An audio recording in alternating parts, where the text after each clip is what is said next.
guys, I'm the Magalicious baby. On today, I'm about High Court, and I'm here with my. What my people? In case you're meeting me for the first time, I go by the name MC Banu, so the comedy son of comedy is real talkative online Zaddy.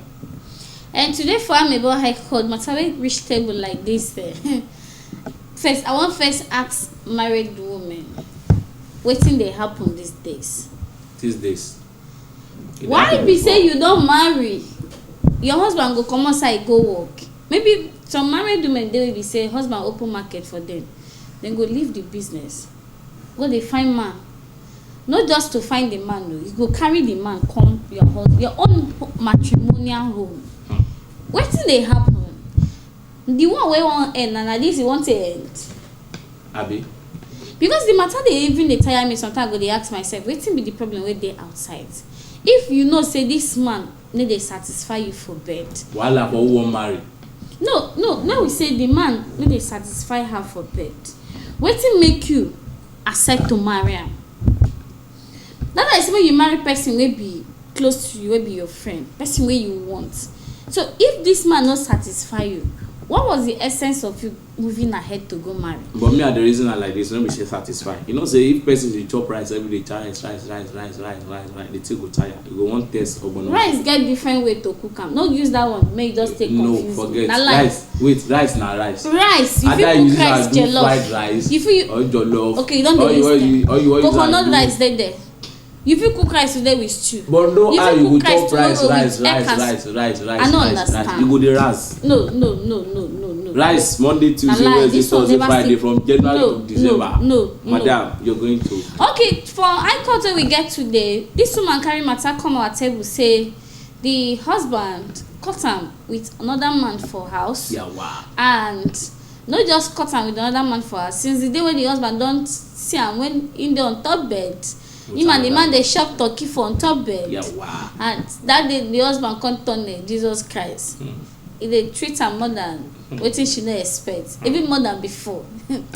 God, he say now she don dey fear because the husband no gree talk anything concerning that matter wey happen. He just dey take care of. The husband dey take care of am even when they even newly married. Say you no see this kind one.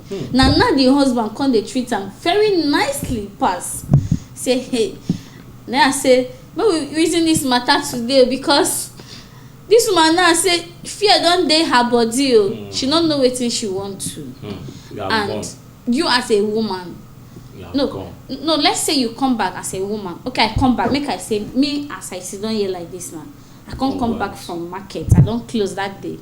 Come open door, make I enter house. I can't see my husband. They on top bed with woman. Then they chop turkey for on top bed. Okay. No, we go talk the matter when we go bring her back. You see, say this kind matter. That's why most young boys don't want to marry again because marriage now is something else. Cheating here, how they call this? Very unfaithful marriage. At the years 23 years marriage they spoil. Imagine say 23 years. Who am I? Me, I don't just want 23 say too far now. Person wey marry 1 year, 2 years, 6 months gone sef. You go hear say marriage don crash. Wetin happen when the marriage dey crash? Crash? So for this woman wey dey talk say her husband no dey treat her nice, you are dead.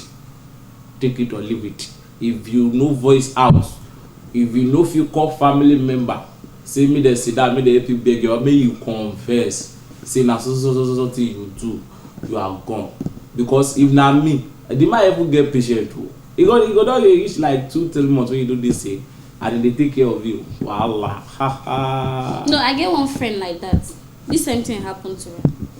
He caught the wife the first time. He carried the wife go village.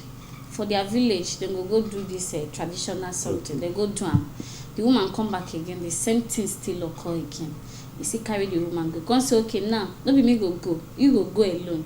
Now wetin kinsmen go talk, na im go be the final solution.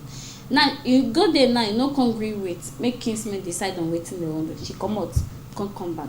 You know say the thing no just lead to the woman coming back. She just go back to another man house. Now like this, the woman can't go back. As she go back, you no see end there. The guy wey you can't go there with, she can't get belle again for the guy.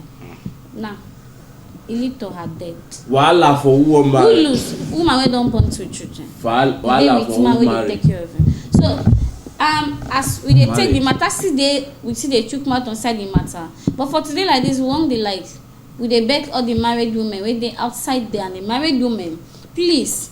They only say na only man, and e dey hard make you hear say man carry woman come house. Na only woman dey always dey bring man dey come their matrimonial home. Why the thing dey be like this? Make married women take am easy abeg. Men, you go hear say dem get side chick, dem dey comot from house, dey leave your house, dey go meet their side chick.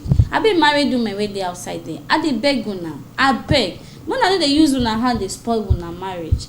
Before woman marry as a lady, wetin you know say e go make you dey for man house? First of all, check those things. Check this man get wetin I want. If the man no get wetin you want, there is no need for you to settle down because you see say the man get money, and tomorrow you go dey lead you to another different things. So una just dey careful of wetin una dey do, and make una just dey very strict, as in dey let your partner know wetin you dey lack.